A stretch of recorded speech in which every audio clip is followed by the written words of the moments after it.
देखिए, जो कल बजट आया, हरियाणा प्रदेश की बड़ी अनदेखी की गई। और इस बजट को मैं कहूँ तो कुर्सी बचाने का बजट था।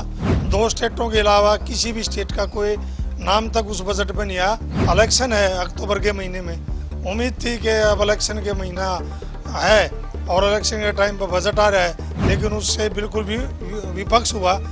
हरियाणा का नाम तक नहीं आया। चाहे आप किसान की बात देखो, देखिए जो कल बजट आया, हरियाणा प्रदेश की बड़ी अनदेखी की गई। और इस बजट को मैं कहूँ तो कुर्सी बचाने का बजट था। 2 स्टेटों का जहाँ बीजेपी को गठबंधन किया, चाहे वो बिहार की बात है चाहे आंध्र प्रदेश की बात है, 2 स्टेटों के अलावा किसी भी स्टेट का कोई नाम तक उस बजट में नहीं आया। और हरियाणा प्रदेश का तो दुर्भाग्य है, इलेक्शन है अक्टूबर के महीने में, उम्मीद थी कि अब इलेक्शन के महीना है और इलेक्शन के टाइम पर बजट आ रहा है, तो बड़ी उम्मीद थी कि हरियाणा को बहुत बड़ा बजट देने को मिलेगा, लेकिन उससे बिल्कुल भी विपक्ष हुआ। हरियाणा का नाम तक नहीं आया। चाहे आप किसान की बात देखो, किसान इस देश और प्रदेश की रीढ़ की हड्डी है।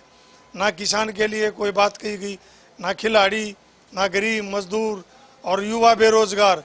आज अगर हम हरियाणा प्रदेश की बात करें तो देश में सबसे ज़्यादा बेरोजगारी अगर कहीं है वो 1 नंबर पर हरियाणा प्रदेश है। तो इससे बड़ा दुर्भाग्य क्या होगा। ये बजट निरा का निरा कुर्सी बचाने का बजट था। छात्राओं के लिए क्या कैसे देखते हैं सर? कुछ युवा जो नहीं, नौकरी की बात मैंने बताई ना भाई, बेरोजगारी 1 नंबर पर हरियाणा है। ना कोई युवा की रोजगार पर बात करी गई। अगर आप शिक्षा की बात करो तो शिक्षा इधर हरियाणा में भट्टागोड़ प्रदेश की सरकार ने कर दिया कि स्कूल, सरकारी स्कूलें बंद कर रहे हैं। लेकिन अगर हम और कोई भी बड़ा कोई यूनिवर्सिटी की, कोई IIM की कोई बात करा, सेंटर की बात करा, तो सेंट्रल गवर्नमेंट ने भी हरियाणा प्रदेश के लिए शिक्षा के लिए कुछ भी नहीं किया। बजट में आपने देखा कोई जिक्र तक नहीं, शिक्षा की भी बात नहीं की गई। तो ऐसा क्या बजट था। आपकी जो यात्रा चल रही है दीपेंद्र हुड्डा जी की हरियाणा में, कैसा माहौल देखने को मिल रहा है? और वो है बीजेपी से हरियाणा मांगे जवाब, कांग्रेस से आस। और ये मेरा नेता, हमारा हरियाणा प्रदेश के नेता आदरणीय भाई दीपेंद्र हुड्डा जी की अगुवाई में ये 15 सवाल लेके हर विधानसभा दीपेंद्र हुड्डा जी पहुँच रहे हैं। और शुरुआत उन्होंने जो पूर्व के मुख्यमंत्री, हाल के मुख्यमंत्री, जहाँ करनाल की बात करूँ वहाँ से शुरुआत करी। आपने करनाल में देखा हज़ारों की संख्या में युवा, महिला, किसान, गरीब मजदूर उस पद यात्रा में जुड़ने का काम किया और बीजेपी से पैसा मांगने का काम किया। और उसके बाद हमने लगभग 13 विधानसभाओं में यात्रा करी दीपेंद्र हुड्डा जी ने। आपने देखा इतना जोश और उत्साह है कि आपने छोटे बच्चे जो स्कूलों के बच्चे हैं वो भी दीपेंद्र हुड्डा से बड़ौदा हल्का में मिलने आए। उन्होंने दीपेंद्र हुड्डा जी के सामने एक बात रखी, SC BC वर्ग के वो हमारे बच्चे थे।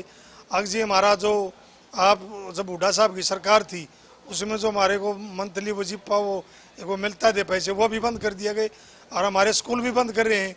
अगर सरकारी स्कूल की बात करें तो गरीब परिवार के बच्चे स्कूलों में पढ़ते हैं सरकारी में, वो बड़ी एक विडंबना थी उन बच्चों के दिल में कि कहीं हमारे स्कूल बंद ना हो जाए। उन्होंने भी दीपेंद्र हुड्डा जी से अपनी मांग रखी और बात करी।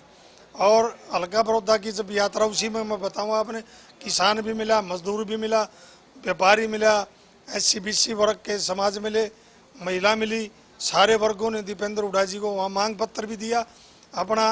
और उन्होंने दीपेंद्र हुड्डा से उम्मीद भी कही कि मैं आपसे भी उम्मीद है।